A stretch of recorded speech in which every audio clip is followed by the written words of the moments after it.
Bonjour, bonsoir frères et sœurs, j'espère que vous vous portez bien. Je suis votre frère, je viens vous présenter en fait un épisode assez particulier qui concerne les raisons pour lesquelles le Seigneur m'a conduit à sortir le livre L'Église sans filtre, on peut se parler, et son livre annexe Réflexion sans filtre, 110 questions pour l'éveil de conscience dans l'Église. Vous pourrez certainement me demander, mais pourquoi avoir sorti finalement deux livres pour dire un message à destination de l'Église?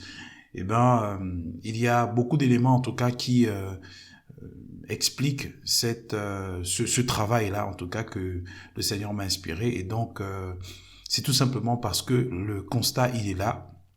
Il y a beaucoup de choses, beaucoup de dérives, beaucoup d'abus, beaucoup de désordre dans l'Église, et le Seigneur m'a conduit à pouvoir prendre le temps d'indexer particulièrement ceux qui aujourd'hui constituent un frein pour l'épanouissement des chrétiens, et également une barrière pour la conversion des inconvertis, et donc finalement pour le salut des âmes.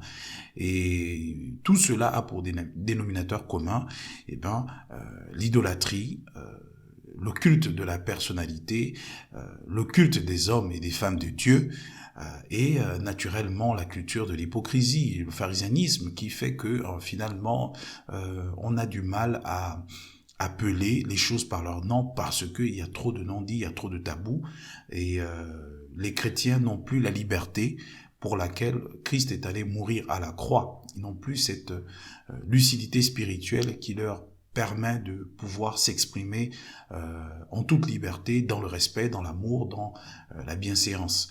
Et donc, cela nécessite vraiment aussi une prise en compte de tout ce qui se fait, non seulement dans l'église dans laquelle on peut se trouver, mais également dans le reste des églises qui font partie de l'église universelle, qui font partie du corps de Christ dans le sens le plus large. Donc, c'est vraiment, après avoir constaté et aussi vécu certaines situations, que le Seigneur m'a finalement interpellé sur les dérives justement qui accablent l'Église et qui font qu'aujourd'hui l'Église est considérée comme un centre où les gens finalement viennent et des gourous, donc des faussaires, des personnes qui sont complètement déguisées en brebis mais qui en réalité à l'intérieur sont des loups ravisseurs qui viennent déposséder les chrétiens de la liberté que le Seigneur leur a donnée, justement qui viennent ôter l'amour qui est censé réunir les chrétiens et donc amener les chrétiens à vivre la gloire de Dieu.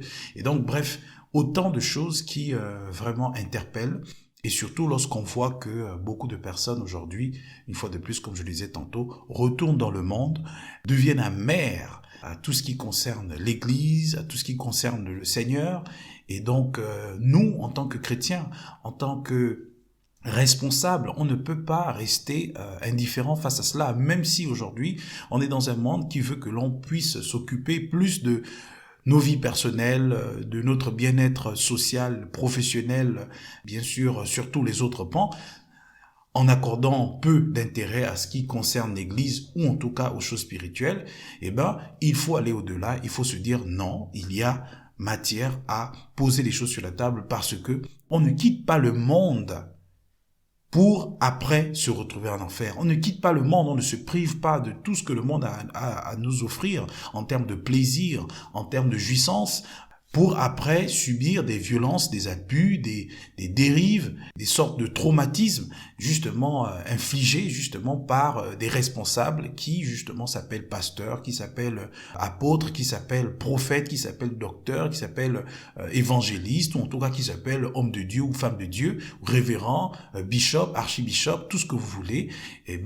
On ne quitte pas le monde pour vivre ces choses et après par la suite retourner dans le monde et devenir finalement impie, devenir un obstacle justement au rayonnement de l'Église, ou en tout cas au rayonnement de la chrétienté. Donc bref, il y a tellement de choses à dire sur ce sujet que on pourrait y passer toute une éternité, toute une journée, toute une soirée, à parler finalement de ce qui ne va pas. Mais comme je le dis en tout cas dans le livre, l'essentiel est vraiment le maître mot. Donc tout ce qui est prioritaire, tout ce qui peut ramener l'Église, les chrétiens, les personnes qui ont donné leur vie au Seigneur, à l'essentiel dans la marche avec le Seigneur. Bref, c'est vraiment un peu tout ce qui m'a conduit à sortir ce livre, l'Église sans filtre. Et d'ailleurs, j'espère que vous avez pris le temps de l'écouter. Comme vous avez constaté, le livre, il est gratuit parce que ça concerne le corps de Christ. Il est disponible en e-book, donc en PDF. Il est également disponible en audio. Donc, on n'a pas d'excuse à se dire que, tiens, on ne peut pas accéder à ce livre, on va faire comment pour écouter le message qui est délivré à l'intérieur. Non, ces formats sont gratuitement accessibles via des plateformes numériques, notamment à travers la chaîne YouTube Vital Podcast, mais également à travers les podcasts sur Spotify que sont Asset Allure Podcast et Vital Podcast. Donc, il y a un lien de téléchargement, vous cliquez, ça télécharge systématiquement, automatiquement. Donc, vous n'avez pas besoin de remplir un formulaire quelconque. Je ne vous demande pas vos coordonnées. Il n'y a rien qui est demandé à ce niveau. Vous pouvez accéder directement à ce contenu-là. Maintenant, pour celles et ceux qui veulent avoir le livre en version papier, particulièrement ceux qui sont en Europe ou en Amérique, vous allez sur Amazon, vous tapez le titre, vous allez forcément le trouver. Une fois de plus, là aussi, le prix de ce livre ne concerne que le coût d'impression. Et je ne gagne aucun centime sur ce livre, je le dis très bien. Je ne gagne même pas 0,0000001 centime sur ce livre. Non, il est entièrement gratuit. Pourquoi? Parce que c'est un sujet qui concerne la vie de l'Église. C'est un sujet vital. Donc vraiment, on ne peut pas s'amuser et blaguer avec ce sujet-là. Et on ne peut pas non plus le négliger parce qu'il y a un travail qui a été fait. Une fois de plus, je ne tiens pas ici à m'octroyer une quelconque gloire, mais je le dis une fois de plus, sous l'inspiration du Saint-Esprit, ce livre a été écrit entièrement par le Saint-Esprit. Donc, le Saint-Esprit m'a inspiré à écrire ce livre, à le rédiger. Je n'ai pas utilisé une quelconque intelligence artificielle pour soigner le texte, pour le modifier ou quoi que ce soit, si ce n'est des correcteurs, justement, des logiciels de correction que j'utilise en général. Mais en ce qui concerne l'esprit, l'articulation du livre, la façon dont ça a été écrit, dont ça a été agencé, tout a été écrit par le Saint-Esprit, notamment par le serviteur qui s'est choisi pour délivrer ce message-là. Donc, c'est juste pour dire que c'est un message qui vraiment émane de quelque chose de vrai, de sincère, d'authentique, d'une personne qui a vécu, qui a vu, qui a entendu, et donc qui a pris le temps par le Saint-Esprit de pouvoir concevoir, finalement, produire ce message de délivrance, d'interpellation, mais aussi d'appel vraiment et d'éveil de conscience. Pour dire qu'attention les chrétiens, on ne va pas continuer à vivre une vie en Christ dans l'hypocrisie la plus totale telle qu'on la voit aujourd'hui. On ne va pas continuer à laisser les gens entacher l'image de l'Église de façon aussi spectaculaire, de façon aussi lamentable et rester dans l'indifférence la plus totale. C'est vraiment inadmissible. Et donc, finalement, chacun est appelé à prendre ses responsabilités et à se dire que finalement, il faudrait que ça change. Vous vous souvenez, dans le livre, je dis, je ne me souviens plus exactement dans quel chapitre, je pense que c'est dans le chapitre « Le règne de l'hypocrisie ». Attendez, j'ai le livre sous les yeux. Je crois c'est le chapitre qui concerne le règne de l'hypocrisie. Et donc, c'est le chapitre 7, je crois, si j'ai bonne souvenance. Attendez un instant, s'il vous plaît. Voilà, le chapitre 7. Et à l'intérieur, le Seigneur m'a conduit à pointer du doigt et particulièrement à affirmer ceci, que l'un des lieux dans ce monde où il y a plus d'hypocrisie, malheureusement et paradoxalement, c'est bel et bien dans l'Église. Pourquoi? Parce que beaucoup de personnes qui, dans le monde, étaient vraies dans leur péché, étaient sincères dans leur péché, allaient vraiment à fond et vivaient comme bon leur semblait, venant maintenant aujourd'hui en Christ, étant désormais en Christ aujourd'hui, à cause de la multitude de filtres, et vous avez bien compris justement le sens que j'accorde aux filtres dans le livre, c'est-à-dire les enseignements des hommes, les doctrines, les principes des hommes, les préférences des hommes de Dieu. Donc toutes ces choses-là ont fait en sorte que les chrétiens ne se sentent plus libres et donc rentrent finalement dans une forme de double vie, c'est-à-dire que quand ils sont seuls, ils sont vrais, et lorsqu'ils sont en communauté, donc avec les frères, avec les sœurs, avec l'homme ou bien devant l'homme de Dieu, eh bien ils rentrent dans une certaine coquille qui dénaturent justement leur personnalité, ou leur personne, leur identité. Et malheureusement, ils rentrent dans justement une sorte d'hypocrisie identitaire, d'hypocrisie culturelle, d'hypocrisie intellectuelle. Et donc finalement, ils se vident de leur substance et pour tout simplement s'aligner aux préférences de l'homme de Dieu. Et donc, c'est le règne de l'hypocrisie. Dans le monde, ils étaient vrais, sincères dans leur péché, et dans le Seigneur, ils deviennent faux dans leur sainteté. C'est un paradoxe, mais extraordinaire. Et malheureusement, ce phénomène continue de faire des ravages, continue d'en faire des victimes, et il est temps désormais d'en parler, et ce, dans la liberté, une fois de plus, la plus totale, parce que c'est notre droit, c'est le droit que Dieu nous a donné. Vous savez, étant chrétiens aujourd'hui, nous avons cette liberté que le Seigneur nous donne, parce qu'il nous dit, il nous donne la liberté, non pas comme celle que le monde nous donne, c'est pour la liberté que Christ nous a affranchis. Donc on ne peut pas encore se rendre esclave des hommes après avoir bénéficié de la liberté que Christ nous a donnée, notamment par son sacrifice à la croix. Nous étions esclaves du péché, et aujourd'hui, par le sacrifice de Jésus à la croix, et notamment à travers notre foi en ce sacrifice, du fait que nous l'ayons reçu comme Seigneur et Sauveur, nous devons jouir de cette liberté dans le Seigneur. Et cela dans le strict respect de toutes les composantes du fruit de l'esprit, l'amour, la bénignité, la patience, la douceur, la tempérance, toutes ces choses qui vraiment nous amènent à être en harmonie avec le Seigneur. Et la Bible nous le dit dans le livre de Romains, Romains 5:5. Car l'amour de Dieu était répandu dans le cœur par le Saint-Esprit qui nous a été donné. Donc vraiment, nous avons reçu cet esprit de liberté qui nous permet de vivre la liberté selon le Seigneur, selon l'Esprit de Dieu. Donc vraiment, c'est beaucoup de choses, vous voyez, il y a tellement de choses à dire sur ce sujet que jusque-là, je n'ai même pas encore vraiment abordé ce qui peut vraiment vous permettre de bien comprendre l'articulation de ce livre. Mais là, c'est juste un contexte général comme ça, dans lequel finalement, l'Esprit m'a conduit à entamer la rédaction. Mais bon, qu'à cela ne tienne, une fois de plus, comme je vous disais tantôt, ce livre, c'est un moyen d'interpellation. C'est un moyen d'éclairage, en fait, qui amène un peu les chrétiens à comprendre les temps dans lesquels nous sommes aujourd'hui. C'est un moyen qui permet aux chrétiens de revenir à la parole de Dieu, à la simplicité de l'évangile. Personne n'a le monopole de la simplicité de l'évangile. Personne n'a le monopole de la connaissance de la parole de Dieu. Paul nous dit qu'il connaît en partie.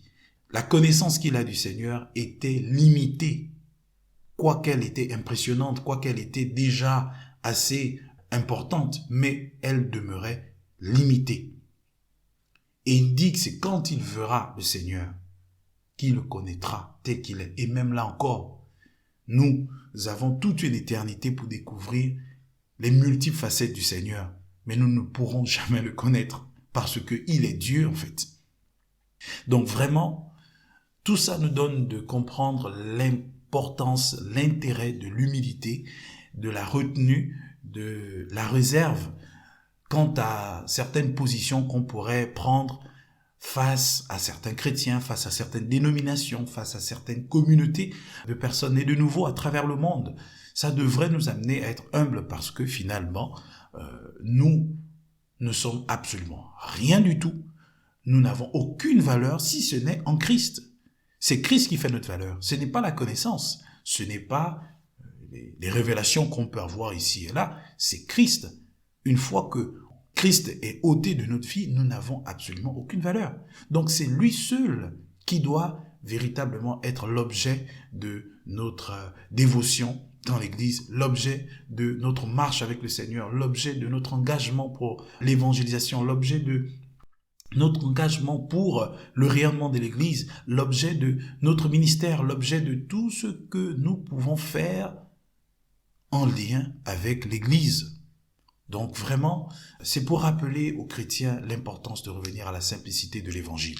Aujourd'hui, pour parler maintenant clairement le sujet des filtres, vous pouvez certainement vous demander pourquoi les filtres. C'est vrai que je l'aborde déjà dans le livre, mais les filtres, vraiment, ce sont des éléments. Quand vous regardez dans la couverture, vous allez voir qu'il y a quelques éléments une image qui renvoie au filtre. C'est juste au milieu de la couverture. Les filtres, en fait, permettent, une fois de plus, de dénaturer un élément, d'accord, ou un groupe d'éléments. Ils permettent de changer sa forme, de donc la modifier, d'apporter des ajouts, en tout cas, ou de tout simplement de soustraire quelques éléments liés à l'ensemble, justement, que cette chose constitue. Et donc, finalement, ça nous permet d'avoir une autre version, une version dérivée, une version nouvelle de quelque chose qui avait une forme initiale donnée. Donc vraiment, les filtres, justement, j'explique dans le livre que on peut les constater à travers plusieurs choses, et ce, dans différents domaines de la vie. On utilise des filtres dans la communication. On dit souvent que quand on s'adresse à des aînés, par exemple, il faut user de sagesse, user de respect. Et donc, c'est des petits codes comme ça, en fait, qui peuvent constituer des filtres par rapport à ce contexte-là. Et c'est la même chose lorsqu'on est dans un cadre professionnel. Il y a une certaine façon de se tenir, du point de vue vestimentaire, du point de vue de la prestance, du point de vue même du langage verbal. Il y a un certain nombre de choses qui doivent être prises en compte pour assurer un très bon rapport professionnel face à une personne, ou en tout cas dans un contexte bien précis. Donc tout ça, ça illustre l'idée de code, donc l'idée de filtre. C'est la même chose lorsqu'on va dans le domaine, par exemple, de la politique. Vous allez voir, par exemple, qu'en général, les politiciens, lorsqu'ils s'expriment, parfois, ils vont utiliser un langage assez indirect, sous-entendu, qui ne dit pas de façon très explicite ce qu'ils pensent, parce que il y a des codes. En politique, on ne dit pas toujours tout. On ne prend pas souvent une position extrême face à certains sujets qui concernent le bien commun, qui concerne la vie en cité. Pourquoi? Parce que dans la vie en cité, il y a plusieurs sensibilités. Il y a des personnes qui vont pencher un peu plus sur tout ce qui est social. Il y a des personnes qui vont pencher un peu plus sur tout ce qui est économique. Il y a d'autres qui vont pencher un peu plus sur ce qui est d'ordre culturel. Et donc, bref, toutes ces sensibilités font que finalement, tout le monde ne sera pas forcément d'accord sur tout. Mais en tant que responsable, on va dire politique, responsable administratif, on doit pencher sur ce qui fait l'essentiel. Et donc, finalement, c'est ce qui va expliquer pourquoi beaucoup de personnes qui ont des positions politiques, donc des postes de responsabilité politique ou administrative, vont pencher plus pour ce qui fait au moins l'essentiel, et donc qui peut accorder tout le monde au-delà de nos divergences du fait de nos sensibilités ici et là. Donc bref, une fois de plus, tout ça illustre l'idée de filtre. On le retrouve aussi dans le domaine même de la technologie. Une fois de plus, on vient justement dans le contexte des réseaux sociaux. Vous voyez très bien que aujourd'hui, à travers certains filtres, par exemple sur Instagram, on peut utiliser des filtres qui vont embellir le visage, qui vont embellir l'image de la personne, qui vont rajouter peut-être quelques effets, qui vont faire en sorte que finalement la personne ressemble à une autre apparence en fait au niveau de son visage. Donc finalement c'est plus forcément celle qui est naturelle, mais c'est une personne, on va dire quelque part artificielle, donc qui a ajouté des artifices sur son visage pour ressembler à quelque chose d'autre. C'est la même chose en ce qui concerne la voix, c'est la même chose en ce qui concerne l'apparence, et cela dans la plupart des réseaux sociaux aujourd'hui qui deviennent de plus en plus performants, qui deviennent de plus en plus sophistiqués d'un point de vue de l'esthétique. Et donc, tout ça, ça vient dénaturer ce que nous sommes à la base. Et donc, tous ces parallèles nous permettent de comprendre aussi l'effet des filtres dans la sphère ecclésiastique. Parce que lorsqu'on vient dans l'église, on va se rendre compte que les pratiques, les habitudes, la culture des chrétiens peuvent varier d'une église à une autre, en fait, selon qu'on se retrouve dans une église ou dans une autre. Pourquoi? Parce que, en fonction du ministère, en fonction de l'appel reçu par l'homme de Dieu ou la femme de Dieu, une fois de plus, voici aussi d'autres filtres qui sont là, les statuts, les positions qui permettent d'établir un peu un certain type de rapport entre les brebis et les hommes de Dieu. Bref, ça c'est juste une parenthèse. Mais pour revenir un peu sur cet aspect, qui concerne les filtres dans l'Église en lien avec les ministères, eh ben, vous allez voir que en fonction de l'objet de l'appel ou du ministère d'un homme de Dieu, eh ben, les préférences, les habitudes des chrétiens vont varier en fait. On va se rendre compte que beaucoup vont être un peu plus axés sur la démonologie, le fait de tailler les démons, de tuer les démons, de couper la tête au diable, etc. Il y a d'autres qui vont être beaucoup plus dans l'excellence, dans le développement personnel, dans le plein épanouissement de soi, etc. D'autres vont être sur la connaissance, le réma, le grec, l'hébreu, en fait, bref, la connaissance, la signification de mots, l'origine, etc. Vraiment la connaissance des révélations, etc. D'autres vont être sur la dénonciation permanente de tout et de rien finalement, et bref. Donc, en fait, on voit un peu de tout. D'autres vont être sur l'évangélisation, essentiellement l'évangélisation. D'autres vont être penchés sur les œuvres sociales, etc. Donc, vous voyez que, en fonction des dons, des appels, de l'équipement que certains serviteurs de Dieu ont reçu, eh ben, les choses vont être un peu plus axées sur des sujets bien spécifiques et donc, finalement, vont déterminer, en quelque sorte, le comportement général des personnes qui fréquentent ces milieux-là. Et donc, tout ça peut malheureusement aussi constituer un frein à l'œuvre de Dieu parce qu'en fait, tous partent-ils en langue, tous sont-ils prophètes, tous sont-ils apôtres, tous sont-ils évangélistes, tous sont-ils docteurs? Non. Tous prophétisent-ils? Non.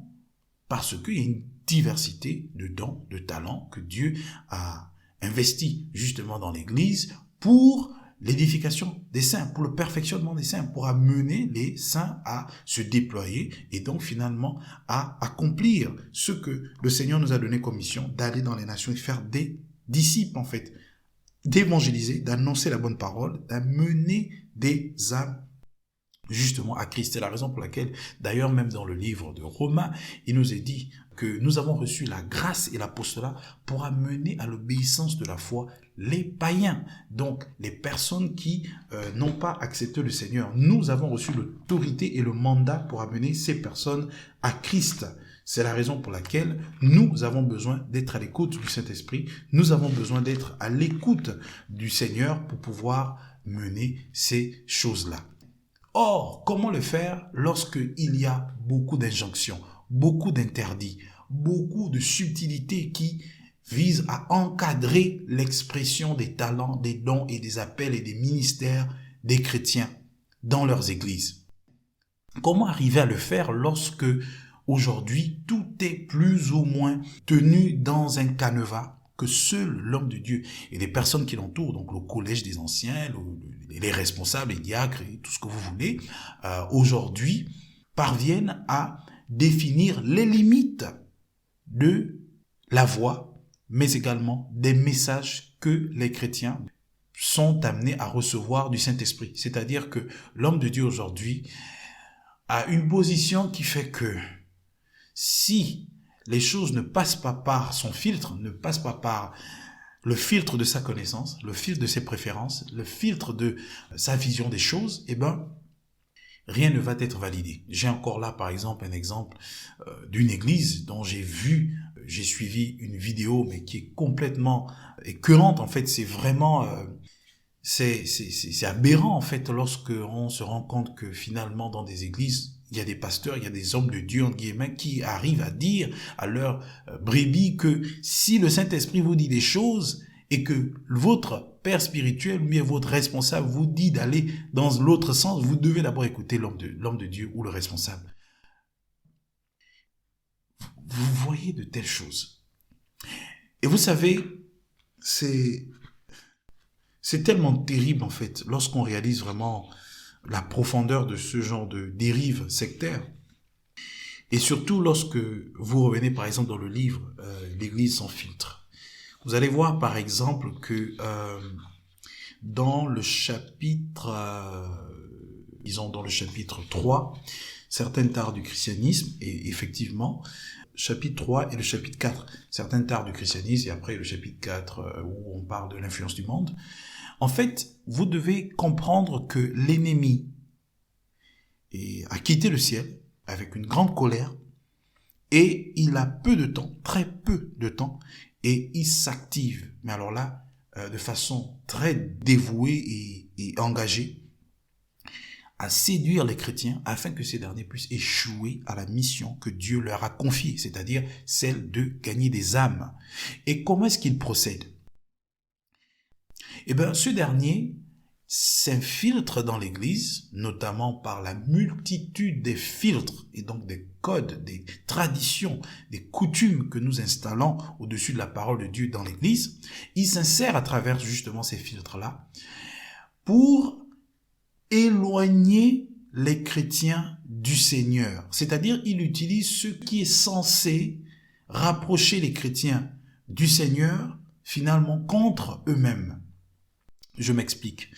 Vous savez, Paul dit dans Corinthiens que, en fait, il s'exclame, il s'étonne de savoir que beaucoup de personnes, les chrétiens, quand ils se réunissent, ce n'est plus finalement pour devenir meilleurs, parce qu'en fait, il y a des divisions. Tel est pour Paul, tel est pour Apollos, tel est pour Christ. En fait, les préférences finalement des chrétiens, impulsés naturellement par les préférences et les visions et l'influence des hommes de Dieu, font qu'il y ait beaucoup de visions et beaucoup de divisions finalement. Et donc, Paul arrive dans ce contexte, il se rend compte que finalement, X est là, X est là-bas, tel est comme ci, tel est comme ça. En fait, il y a des divisions et il y a un chaos complètement. Il s'étonne parce qu'en fait, il a compris que l'Église est une force, que l'Église, c'est le rassemblement des personnes nées de nouveau. C'est l'assemblée des personnes nées de nouveau. C'est la réunion des personnes qui ont donné leur vie au Seigneur Jésus-Christ, qui sont sauvées par Jésus-Christ de Nazareth, qui ont accepté le sacrifice salvateur de Jésus.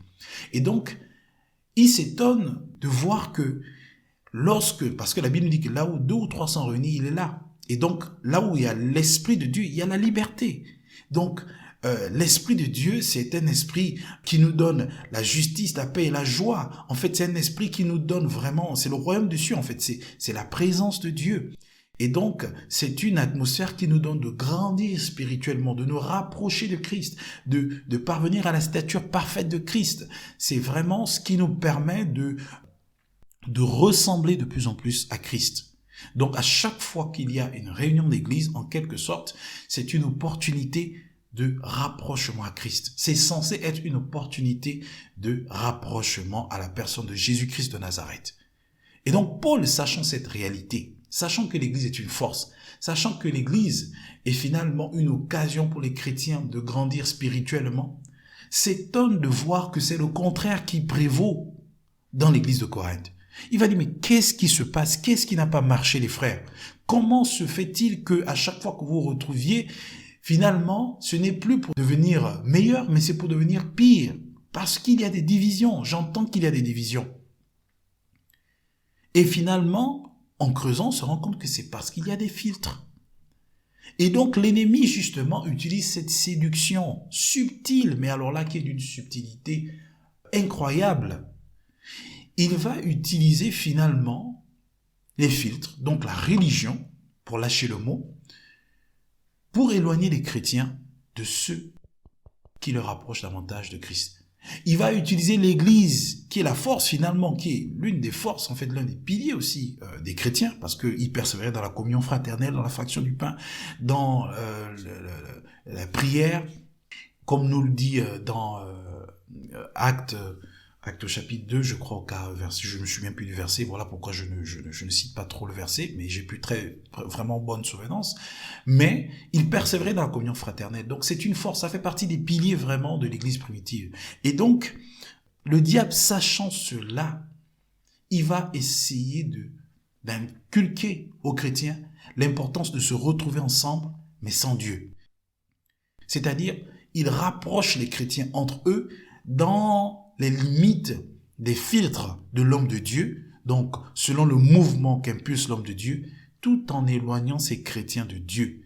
Et il va insérer tout type de sujets susceptibles de créer des divisions. C'est-à-dire que les gens se retrouvent pour se diviser et non plus pour s'unir, et non plus pour avancer, et non plus pour progresser dans leur marche avec le Seigneur.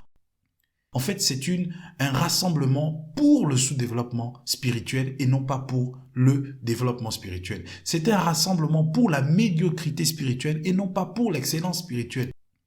C'est un rassemblement pour la bassesse, pour le péché finalement, pour l'hypocrisie, pour le sectarisme dans l'Église et non pas pour le rayonnement de l'Église. Et tout ça, c'est orchestré par l'ennemi qui a corrompu les hommes de Dieu.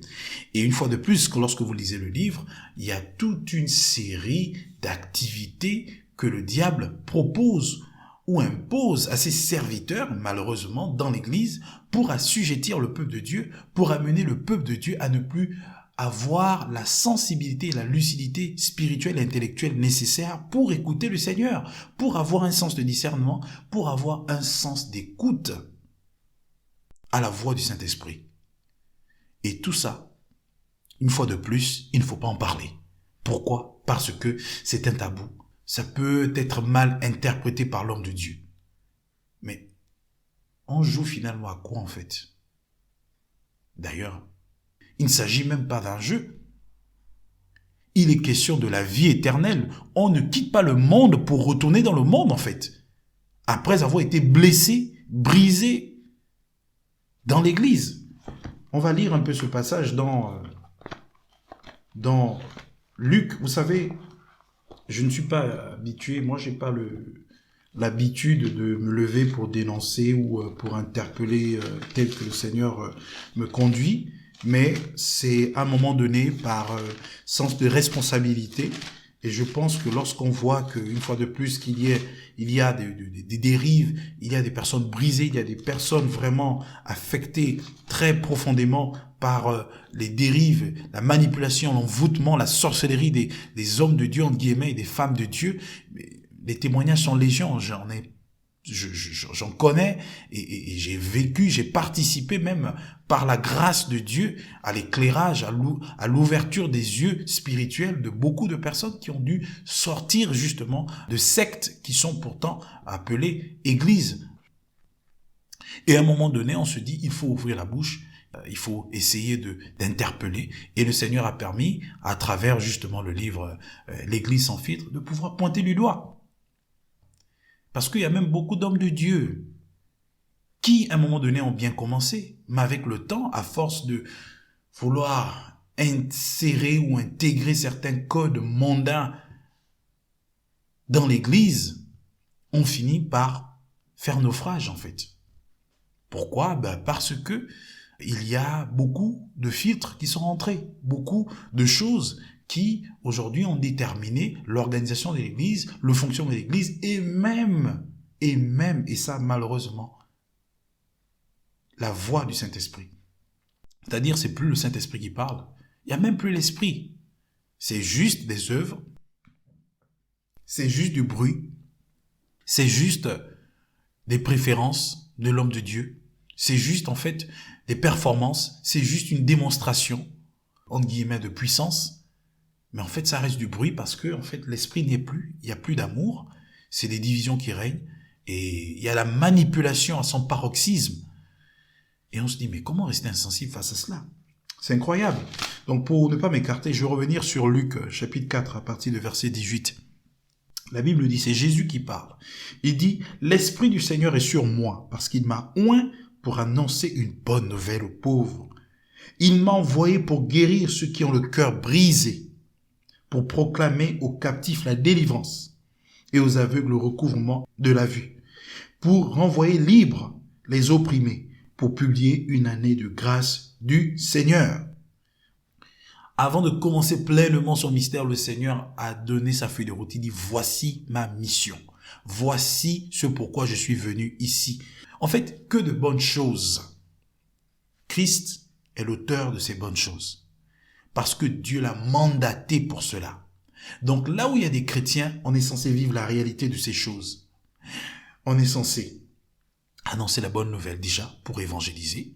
En plus, on est censé guérir les cœurs brisés, les amis. On est censé proclamer aux captifs la délivrance parce que nous sommes porteurs de la délivrance de Christ. Nous sommes porteurs de Christ. Si le Fils vous a franchi, vous serez réellement libre. Vous connaîtrez la vérité et la vérité vous affranchira. Et cette vérité, c'est le Seigneur. Je suis le chemin, la vérité et la vie. Celui qui a Christ a la vie. Celui qui n'a pas Christ n'a pas la vie et la colère de Dieu demeure sur lui. C'est la raison pour laquelle, car Dieu a tant aimé le monde qu'il a envoyé son Fils unique, afin que quiconque croit en lui ne périsse point, mais qu'il ait la vie éternelle. Or, la vie éternelle, c'est qu'il te connaisse, toi, le seul vrai Dieu, et celui que tu as envoyé, Jésus-Christ de Nazareth. Comment croiront-ils s'il n'y a personne qui prêche? Comment prêcheront-ils s'ils ne sont pas envoyés? Or, nous avons tous reçu le mandat. Allez et faites des nations des disciples. Mais l'ennemi ne va pas être content. C'est la raison pour laquelle il insère des filtres. Par le moyen des séductions de ce monde. Là même, on n'a même pas encore parlé de la cupidité. Voilà. L'amour du monde. La convoitise de la chair, l'orgueil de la vie, la convoitise des yeux. Enfin bref, on ne va pas s'écarter. Mais vous voyez que Christ a clairement dit que c'est ça la raison de sa venue sur terre. Et malheureusement, mais alors là, malheureusement, beaucoup de chrétiens ne vivent plus la réalité de la délivrance, ne vivent plus la réalité de la liberté que Christ leur a apportée, ne vivent plus finalement cette année de grâce. Or, la grâce de Dieu, source de notre salut, elle était manifestée. Elle nous enseigne à renoncer au convoitisme mondain et à vivre dans le siècle présent selon la sagesse, la piété, en attendant la bienheureuse espérance de la manifestation de la gloire de notre Seigneur Jésus, notre Seigneur, dans Tite. Donc, cette grâce-là que Dieu nous a donnée, est-ce qu'on la vit encore? Et quelque part dans Actes des Apôtres, la Bible nous parle de la bonne nouvelle de la grâce de Dieu. Et les amis, on ne peut pas parler de la grâce de Dieu sans parler de l'amour. Parce que Christ est la manifestation, il est la grâce de Dieu pour nous. Dieu a tant aimé, c'est-à-dire que son amour est tellement grand, il a tellement été grand qu'il a envoyé, qu'il a donné, qu'il a sacrifié ce qu'il avait de plus cher pour notre salut. Christ est la manifestation de la grâce de Dieu. Christ est la manifestation de l'amour de Dieu. On ne peut pas parler de la grâce sans parler de l'amour. C'est la raison pour laquelle, si vous avez lu le livre, vous allez voir qu'à la fin, je termine par le sujet de l'amour. Or, l'amour qui est la force de Dieu, qui est l'esprit de Dieu, qui est répandu dans nos cœurs par le Saint-Esprit qui nous a été donné dans Romains 5,5, est ôté des cœurs des chrétiens par la multitude des filtres démoniaques sataniques que le diable a insérés dans l'Église. Et aujourd'hui, malheureusement, beaucoup de chrétiens sont là. Ils sont dans des programmes, à gauche et à droite. Ils sont dans la foule. Ils sont dans la masse. Ils sont dans l'écoute des personnes, entre guillemets, qui ont une relation particulière et privilégiée avec Dieu. Ils sont dans une idolâtrie, alors là, incroyable, qui fait que, en fait, finalement, l'homme de Dieu a pris la place de Dieu. La pensée, la parole, les préférences, les convictions, les valeurs, les agissements de l'homme de Dieu sont plus importantes que la parole de Dieu elle-même. En fait, on a écarté Dieu et c'est l'homme qui règne. Et ça, c'est la subtilité que le diable exploite dans l'Église pour pouvoir écarter les chrétiens de ce qui fait leur force. Ils ont l'apparence de la piété, mais au fond, ce sont des tombeaux blanchis. Là encore une fois de plus, j'ai même pas abordé la question du pharisianisme. Mais c'est un tout, il y a un chaos qui fait qu'aujourd'hui, il faut pointer du doigt pour dire ça ne va pas. Il n'y a pas de mal à cela. Si réellement on est né de nouveau, pourquoi ne pas aborder ce sujet? Pourquoi ne pas se parler et dire qu'il y a un problème dans l'Église? On ne peut pas faire l'objet d'autant de scandales et demeurer dans l'indifférence la plus totale. C'est inadmissible. On ne quitte pas le monde pour venir vivre ce que nous vivons là et rester dans l'hypocrisie tout en constatant des choses, en ayant peur d'être, on va dire, exclu, excommunié, taxé, étiqueté, rejeté de la part de la communauté ou bien de l'Église ou de, je ne sais pas comment, ou du ministère ou de l'œuvre. Pourquoi? Parce que on aurait adopté une position qui émane d'un constat légitime et surtout d'une interpellation du Saint-Esprit face à certaines dérives, face à certaines injustices, face à certaines inégalités, face à certaines... Enfin, vous voyez, Je perds même mon latin parce qu'à un moment donné, c'en est trop. Et tout ça, lorsqu'on parle, on dit c'est nous qui parlons. En fait, on ne voit pas le bien fondé de la chose. On ne voit pas que c'est Dieu qui est en train de nous interpeller. Mais écoutez les amis, lorsqu'on lit le livre de Révélation, donc Apocalypse, c'est Dieu qui passe. En fait, Dieu ne passe son temps qu'à nous interpeller. Que revenons à notre premier amour, en fait, parce qu'à un moment donné, on a abandonné l'essentiel de la marche en Christ pour nous focaliser sur l'inutile, le non-essentiel.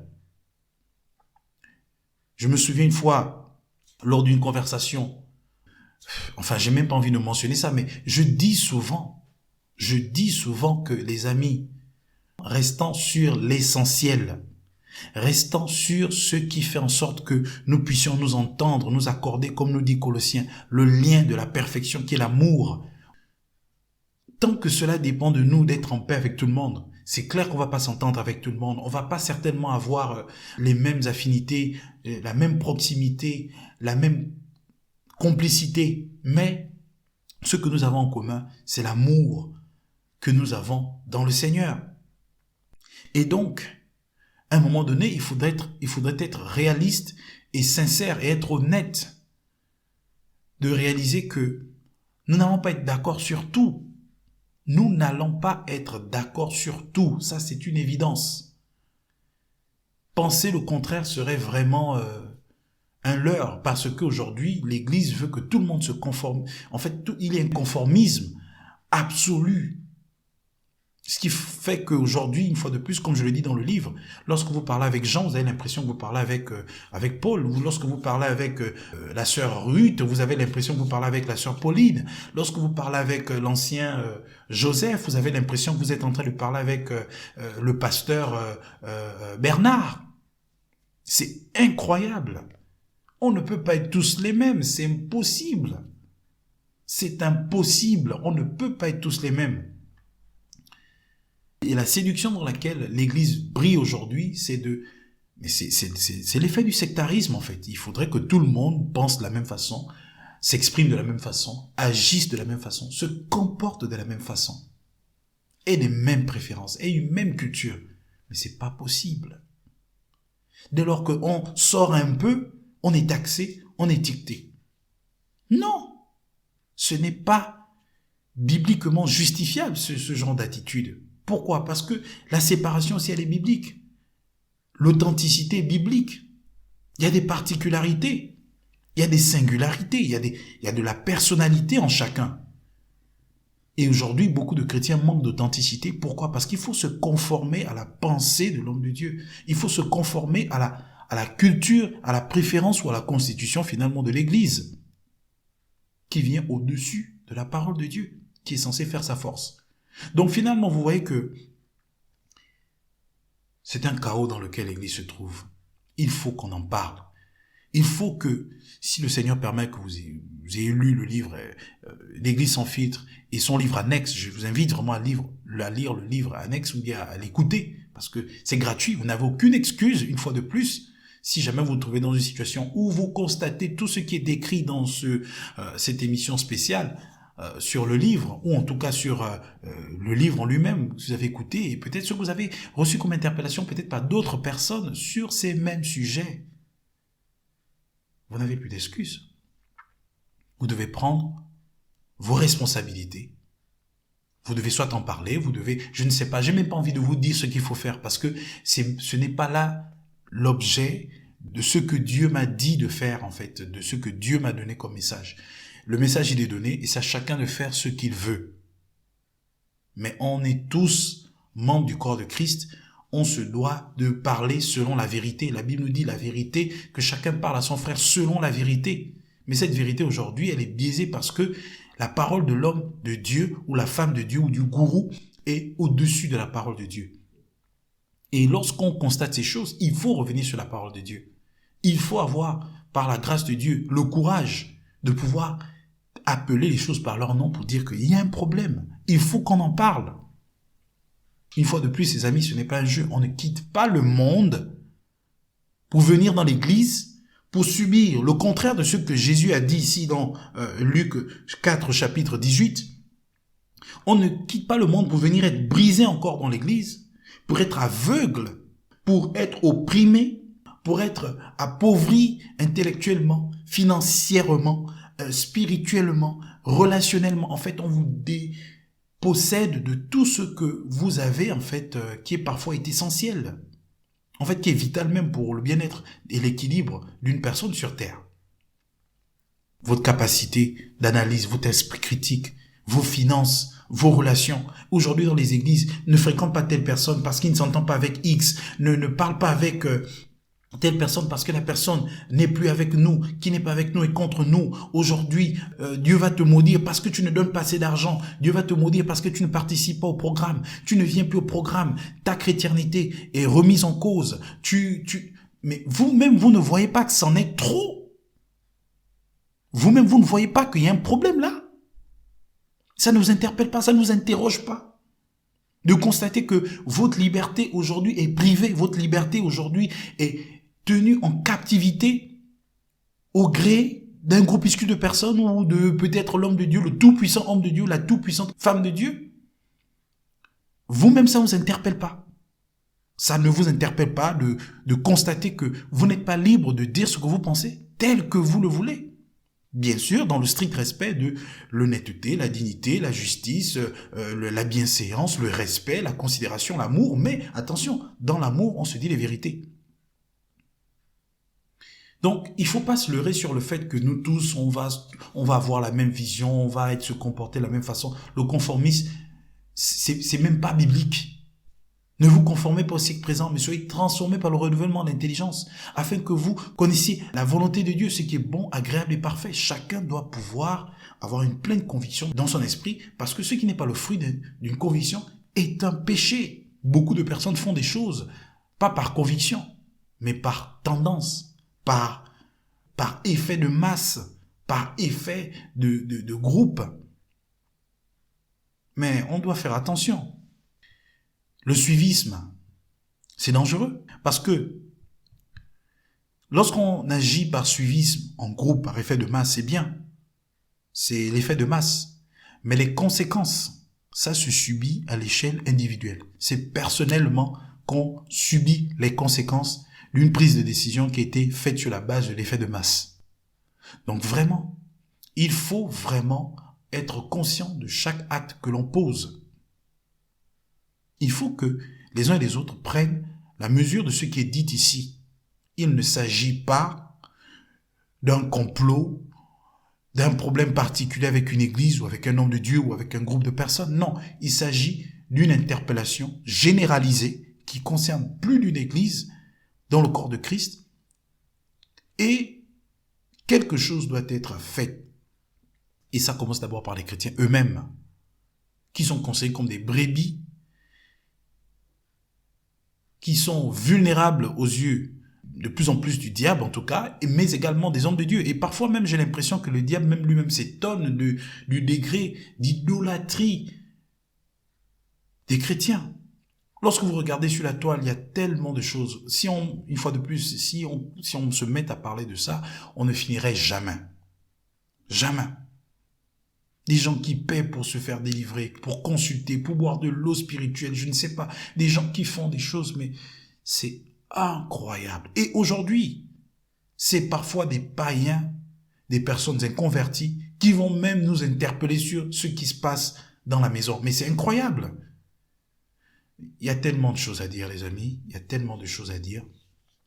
Enfin, je me laisse conduire par le Seigneur, mais vraiment, il faut qu'on arrête, il faut qu'on se parle. Il faut qu'on s'asseye pour nommer les choses parce qu'à un moment donné, le monde est tellement rentré dans l'église, le diable est tellement assis dans l'église que Dieu est éloigné des chrétiens, que Christ n'est plus au centre, que l'esprit n'agit plus. Je le dis dans le livre, que à force d'avoir établi tellement de filtres dans l'église, le diable a fini par s'infiltrer parce que il a constaté l'absence de Dieu. Dieu le dit à travers ce livre, une fois de plus, c'est Dieu qui écrit ce livre. Hein. Ça, c'est Dieu, ça. J'ai jamais écrit un livre aussi rapidement et Voilà, bref. Donc Dieu est en train de nous parler. Et les gens prennent ça à la légère. Voilà, c'est comme ça. Oui, oui, oui, voilà. Chacun fait comme il veut. Chacun prend ses responsabilités.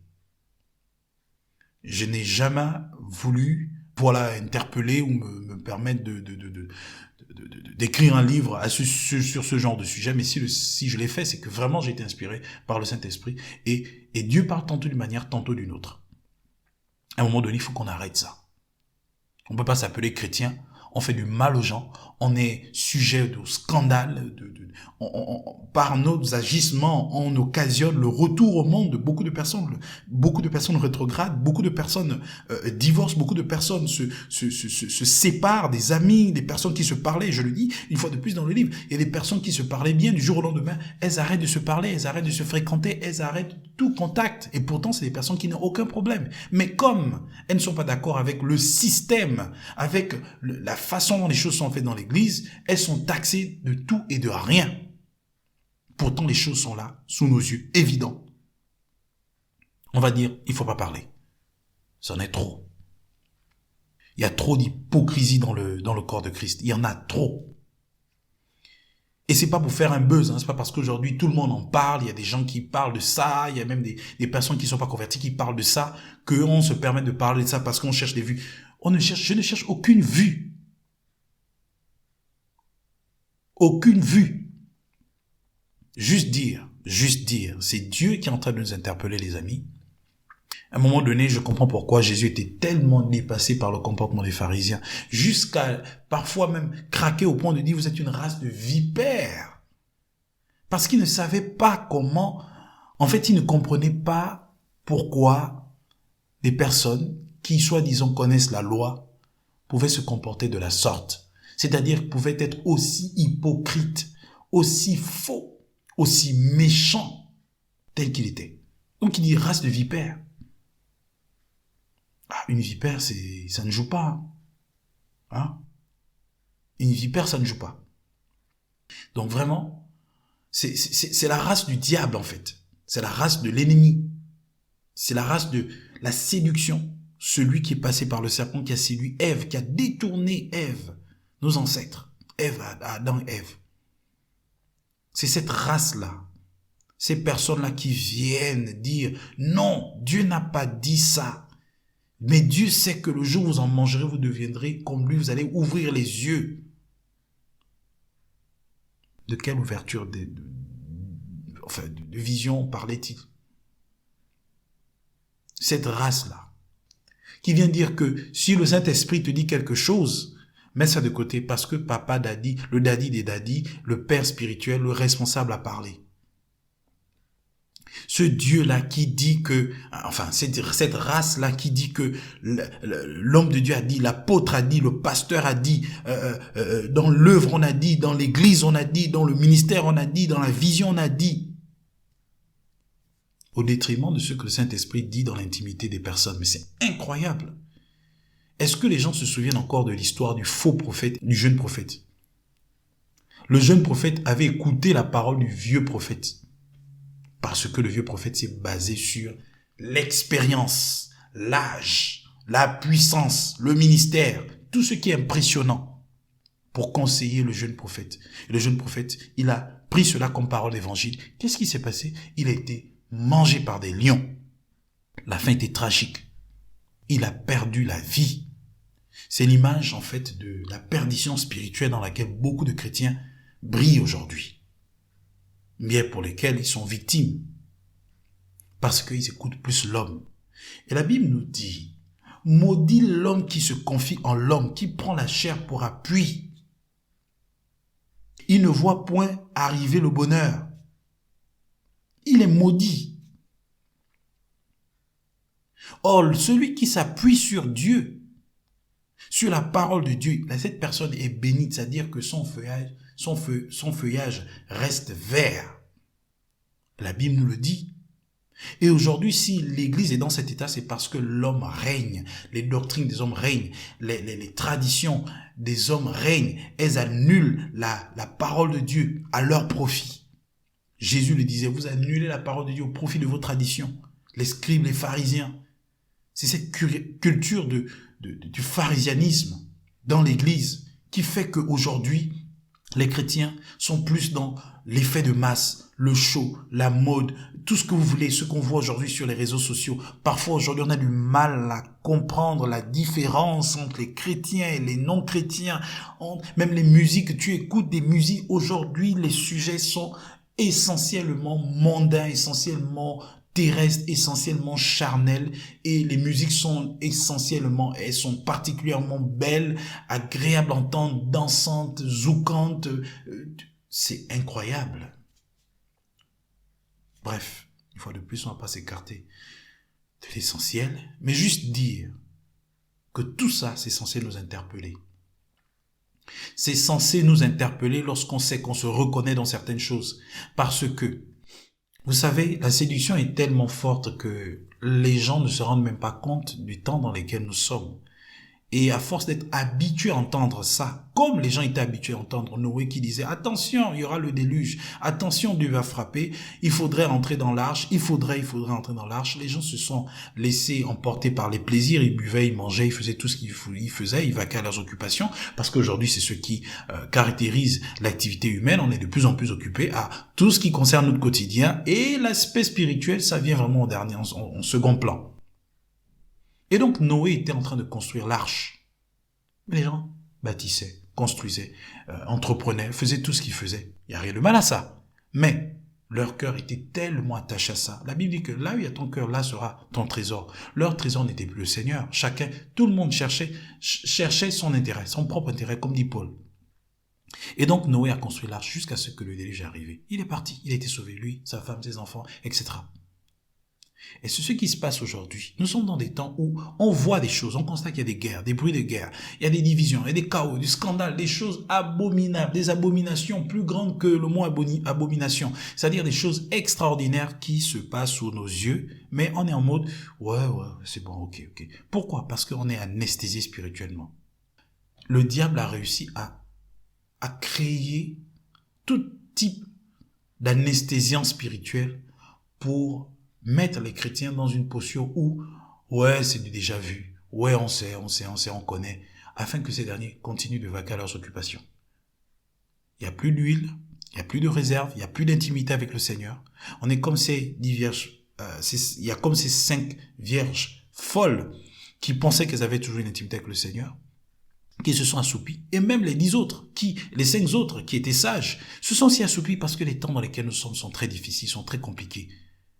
Elles se sont assoupies. Mais lorsque on a entendu la voix du bon berger, le cri de minuit pour lui dire « Attention, l'époux arrive !» Il y a 5 qui se sont levés pour dire « Ah, tiens, on va se préparer. » Elles avaient encore de l'huile. Et les autres se sont rendus compte à ce temps-là qu'elles n'avaient plus d'huile. Elles n'avaient plus d'intimité avec le Seigneur parce que tout allait dans la masse. Leur énergie spirituelle, leur énergie intellectuelle, leur énergie physique, leurs relations, leurs finances, tout a été placé au service de monsieur ou de madame pasteur ou de maman pasteur ou de tata pasteur ou de tout ce que vous voulez, ou de l'apôtre ou du service ou de l'église ou du docteur ou de l'évangéliste ou du prophète ou du révérend ou de l'église en général, du mouvement de masse. Il n'y a plus rien, il n'y a plus d'intimité avec le Seigneur parce qu'il n'y a pas de temps de digestion de tous les enseignements que ces personnes reçoivent matin, midi, soir, du lundi au dimanche, de 9h à 19h, sans compter les programmes en ligne. Les personnes sont constipées spirituellement parce qu'en fait, elles mangent la même nourriture tout le temps. D'ailleurs, ça c'est encore un autre sujet. Mais elles sont là tout le temps. Elles n'ont plus de temps avec elles-mêmes, du temps avec leur famille, du temps pour vraiment digérer tout cela, avoir un temps avec l'intimité avec le Seigneur. Vraiment, écoutez le livre 110 questions pour l'éveil de conscience. Les questions que vous devez vous poser. Le livre annexe de l'Église sans filtre. Ça s'appelle Réflexion sans filtre. Il faut écouter ça. C'est incroyable. Et donc, ces personnes n'ont plus d'intimité avec le Seigneur. Elles se lèvent, elles voient les 5 autres sages, vierges sages, être intactes avec leur intimité avec le Seigneur. Mais elles n'ont plus d'intimité, il n'y a plus d'huile. Elles demandent aux autres de prêter. Et les autres disent, on ne peut pas. On ne peut pas vous prêter notre huile. Allez-y vous-même en acheter. Ça fait ressortir quoi? Que l'intimité ne peut pas se partager. C'est secret, c'est privé, c'est précieux. C'est personnel, c'est individuel. Ne dit-on pas que le salut est individuel? Et donc, ces personnes-là ont été prises au dépourvu. Pourquoi? Parce que elles n'ont pas cultivé leur intimité avec le Seigneur. Elles ont été prises au dépourvu parce que leur cœur, leur trésor était placé sur autre chose que le Seigneur. Et donc, elles ont raté ce retour du Seigneur. Elles ont raté. C'est l'image de ce qui va se passer. Attention, c'est prophétique. Ces paraboles sont prophétiques, ça va se passer. De même que le Seigneur a dit qu'il y aurait des bruits de guerre, une nation contre une autre, un royaume contre un autre. Ce que nous voyons aujourd'hui, ça se passe. C'était prophétique. Ce que Christ a dit, c'est prophétique, ça va se passer. C'est à nous aujourd'hui de prendre la mesure de la chose, de nous ressaisir et dire non, non, non, non, non, non. On change, on se répand de nos mauvaises voies et on revient au Seigneur tout simplement dans l'humilité la plus totale. Comme le fils prodigue qui a dit non, je suis dans la boue, il faut que je me lève, je retourne à mon père, même s'il faut être esclave, c'est pas grave, mais au moins je sais que là-bas je serai dans la paix. C'est tout ce qu'il faut faire.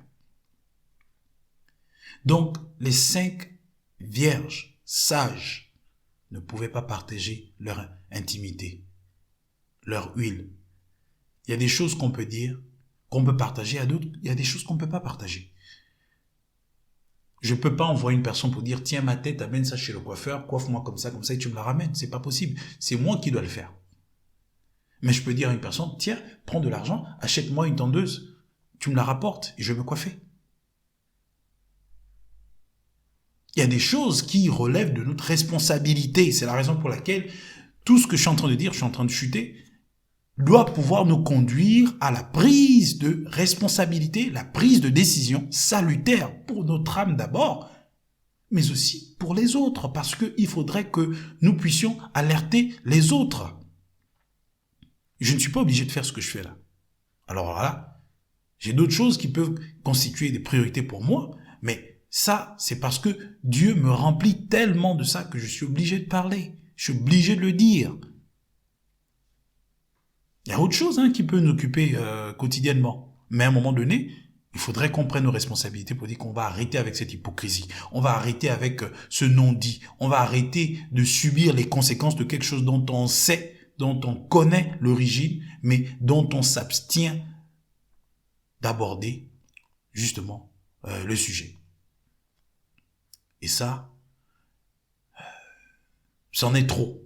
C'est la raison pour laquelle, à un moment donné, tous ces filtres qui occasionnent tous ces dégâts ont besoin justement d'être ôtés de l'Église pour que l'Église finalement puisse rayonner, puisse être restaurée d'abord, rétablie justement dans sa position, la position que le Seigneur veut d'elle justement dans ce monde et naturellement pour son rayonnement, pour l'évangélisation, pour le salut des âmes et finalement pour revenir à la mission principale que le Seigneur lui a donnée, excusez-moi. Donc vraiment, on ne peut pas continuer comme ça. Ça ne peut pas continuer comme ça. Il faut que, à un moment donné, après, il y a le blé livré. Ça, c'est une vérité. Il y a des choses qui vont pas changer, mais pour le peu de personnes, le reste que Dieu a dans les églises, dans beaucoup de sectes aujourd'hui qui s'appellent églises, Dieu veut sauver ces personnes. Dieu veut les sortir de là. Dieu veut les sortir de ce système. Dieu veut les guérir, les restaurer, leur donner de recouvrer la vue. Il veut cela. Donc, pour cela, les amis, il faudrait que nous puissions prendre nos responsabilités. Dieu compte sur vous. Dieu compte sur vous. Vous n'êtes pas n'importe qui. C'est vraiment ce que vous devez comprendre. Même si on vous a toujours réduit à une simple brebis, à n'importe qui. Regardez l'exemple de David. David était négligé par non seulement ses frères, mais aussi par son père. Si bien que lorsque Samuel vient pour l'établir, mais qu'est-ce qui va se passer? Le père de David va d'abord présenter ses grands frères. Et Samuel va dire non, ce n'est pas lui, ce n'est pas lui, ce n'est pas lui. Il y a un autre. Et c'est en dernière position qu'il va aller chercher David, qui était au service du Seigneur dans le secret. Là où personne ne le voyait, là où personne ne l'approuvait, là où personne ne le considérait, là où personne ne le likait, là où personne ne commentait, là où personne ne partageait, là où personne ne pouvait dire « Oui, voici la puissance, la grande. Oui, il parle bien. Oui, elle s'exprime bien. Elle est vraiment remplie d'onction. Elle est belle. Il est beau. Il a des beaux habits. Waouh, son clip est merveilleux. Waouh, oh, c'est un chanteur extraordinaire. C'est une chanteuse extraordinaire. C'est un pasteur vraiment qui nous donne les frissons. Mais il n'avait pas ça. C'était ceux dans le secret. Là, dans le secret, votre Père vous le rendra. Cette notion échappe à beaucoup de personnes aujourd'hui. Cette préparation, cet équipement que le Seigneur nous donne dans le secret. Mais c'est incroyable ça. C'est incroyable. C'est incroyable. Et voilà, c'est là que David va être établi. Donc vraiment, les amis, vous n'êtes pas n'importe qui, je le dis une fois de plus. C'est pas un message de développement personnel, c'est pas un message de grandeur ou quoi. C'est une vérité. Parce que la Bible dit à tous ceux qui l'ont reçu, à tous ceux qui ont cru en elle, elle leur a donné le pouvoir de devenir enfants de Dieu, lesquels sont nés ni de la volonté du sang, de la chair, mais de Dieu. Nous sommes aujourd'hui en Christ. Nous sommes héritiers de Christ, héritiers de Dieu et co-héritiers de Christ. Notre identité, les amis, si ça nous échappait un certain temps à cause de l'abondance des filtres qu'il y a aujourd'hui dans l'Église, il est temps aujourd'hui de nous réapproprier cette identité. Et le livre d'Éphésiens peut véritablement nous aider dans ce sens. Revenir un peu. Revenir à l'identité que nous avons. Il faut vraiment relire l'épître d'Éphésiens. C'est très important de savoir qui nous sommes en Christ. Ce que Christ a fait pour nous. La position qu'il nous a donnée en lui. Et ce que nous sommes censés faire. Tout l'épître d'Éphésiens nous permet vraiment de nous réapproprier notre identité en Christ, de nous réapproprier aussi notre liberté en Christ, de nous réapproprier l'autorité que le Seigneur nous a donnée, aussi bien dans le monde que dans l'Église, de nous réapproprier notre positionnement spirituel. Le livre d'Éphésiens nous donne de comprendre cela. Il nous donne aussi de comprendre l'importance de cultiver sa relation avec le Seigneur. De parler avec son frère selon la vérité, de nous désolidariser des œuvres infructueuses des ténèbres. En fait, vraiment, relisons le livre d'Éphésiens. C'est un livre assez puissant. C'est un épître assez puissant. Un épître, c'est un seul genre épistolaire, c'est ça. Donc, c'est une lettre que Paul a écrite. Hein, toutes les épîtres, là. Toutes les épîtres, je sais même plus si c'est français. Enfin, bref. Il faut le lire. Il faut le lire, impérativement. Écoutez le livre, si vous ne l'avez pas encore fait, l'Église sans filtre. Allez aussi écouter Réflexion sans filtre, puis méditez sur le livre d'Éphésiens, l'épître aux Éphésiens. Lisez-le. Et prenez au sérieux votre vie spirituelle. Je ne suis pas en train de dire que je ne pense pas. Personne n'est parfait, personne n'est arrivé, personne n'est sans péché. Nous avons besoin de Christ tous les jours que Dieu fait. Parce qu'il dit, celui qui dit qu'il n'a pas de péché, il fait Dieu menteur. On a besoin d'un sauveur, on a besoin de Christ tous les jours que Dieu fait. Personne n'est parfait. Mais la Bible nous dit, ne prenez point part aux œuvres infructueuses et ténèbres, mais plutôt exposez-les, condamnez-les. Parce qu'un aveugle qui connaît un autre aveugle, les deux vont tomber dans le même puits. Ce n'est pas parce que vous dites, non, il n'y a pas de souci, c'est pas grave, on ferme les yeux sur ça, que vous serez épargné.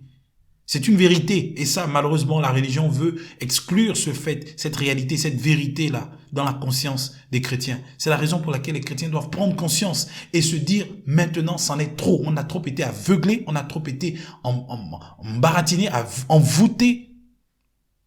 C'en est trop. Une décision doit être prise. Une décision salutaire, radicale, doit être prise. Ne prenez pas ce message à la légère. Revoyez votre vie spirituelle, revoyez vos rapports avec d'autres chrétiens selon le Seigneur, selon l'amour. Parfois, on présente l'amour comme quelque chose de passif, quelque chose de... Non, l'amour aussi, c'est une certaine radicalité parce que il y a des séparations qui sont salutaires. Par amour, on peut se séparer d'avec certaines personnes. Par amour, on peut se séparer d'avec une certaine façon de penser. On peut se défaire de certains systèmes de pensée. On peut se défaire de certaines philosophies des hommes que les hommes ont infiltrés dans l'Église. Par amour, non seulement pour le Seigneur, mais aussi par amour pour ces personnes. Donc, c'est le message en tout cas que j'ai reçu du Seigneur. Et je pense que voilà, ce livre en tout cas vous fera du bien. Il n'y a aucune intention commerciale derrière ce livre. Je répète, j'insiste là-dessus. La preuve, le livre il est gratuit. Il est disponible en PDF sur la page Vital Podcast, mais aussi sur les podcasts. Si vous allez sur Spotify, vous tapez à cette allure podcast, vous allez trouver ce livre qui est en description. Cliquez, ça télécharge systématiquement. Il est aussi disponible en audio. C'est encore plus facile. C'est pas ma voix, c'est par contre une intelligence artificielle que j'ai utilisée pour pouvoir lire. Parce qu'une fois de plus, nous connaissons comment ça marche. Et je bénis le Seigneur parce que c'est lui qui m'a donné l'intelligence de pouvoir procéder ainsi. Parce que si c'est moi-même qui lis, ben, ça fait que, voilà, si tu n'es pas déjà crédible, enfin bref, j'ai même pas envie d'aborder cet aspect, mais juste dire que, voilà, c'est une intelligence artificielle qui lit, toutefois, ça a été écrit par un être humain, inspiré par le Saint-Esprit. C'est poussé par le Saint-Esprit que les ont parlé de la part du Seigneur. Donc, s'il vous plaît, ne regardez même pas un homme. Ne regardez pas du tout un homme. Regardez le Seigneur qui vous parle. Ne regardez pas une intelligence artificielle. Alors, c'est une voix. Regardez le Saint-Esprit qui vous parle. Regardez à ça. Sauvez votre âme, en fait. Arrêtez de jouer. Quit playing. Arrêtez de jouer. En fait, on va jouer jusqu'à quand? On va être dans l'hypocrisie jusqu'à quand? En fait, je comprends pas. C'est pas possible, ça. On va être dans l'hypocrisie jusqu'à quand? Ça a trop duré comme ça. Que ce soit dans l'église locale, dans l'église universelle, ça a trop duré. Prenez votre part. Ne vous dites pas, là, il est en train de s'adresser à telle église. Non, je m'adresse à toutes les églises. Enfin, le Saint-Esprit s'adresse à toutes les églises. Je ne suis rien, je ne connais rien, je ne sais rien, je ne peux rien, je ne suis rien. C'est Dieu qui est en train d'interpeller l'église. Donc, l'église là dans laquelle vous êtes, si vous avez constaté ces dérives, prenez vos responsabilités, allez-y poser des questions, essayez de voir, réfléchissez sur votre intimité avec le Seigneur. C'est pas un message pour dire sortez des églises, non. Mais à un moment donné, posez le sujet, essayez d'analyser vous-même. Prenez un temps avec le Seigneur. Enfin, j'ai même pas envie d'entrer dans cette logique de vous dire ce qu'il faut faire. Il y a rien, parce que les hommes aiment ça. Qu'est-ce qu'il faut faire? Retournez vers le Seigneur. C'est ça là, c'est ça le message. Retournez vers le Seigneur, c'est ce qu'il faut faire. Rien d'autre. Souvenez-vous de votre premier amour. Souvenez-vous des premiers jours qui ont suivi votre nouvelle naissance. Souvenez-vous de ce que vous faisiez pour le Seigneur. Souvenez-vous, hein. Souvenez-vous de ces temps. Donc, voilà. Je disais que le livre est disponible en PDF, il est disponible en audio. Parcourez-les, lisez-les, hein, les deux livres, lisez-les, écoutez les podcasts, faites tout ce que vous pouvez faire en tout cas pour pouvoir essayer de cultiver cette prise de conscience là, cette prise de conscience. Hein? Voilà, c'est tout ce que je pouvais dire. En tout cas, vous voyez que ça déborde. En fait, il y a encore tellement de choses à faire, mais je vais m'arrêter là. Hein, et certainement, on poursuivra cette série sur pourquoi l'écriture de ce livre. Que le Seigneur, Jésus-Christ de Nazareth, Tout-Puissant, vous bénisse. Au nom de Jésus. Amen.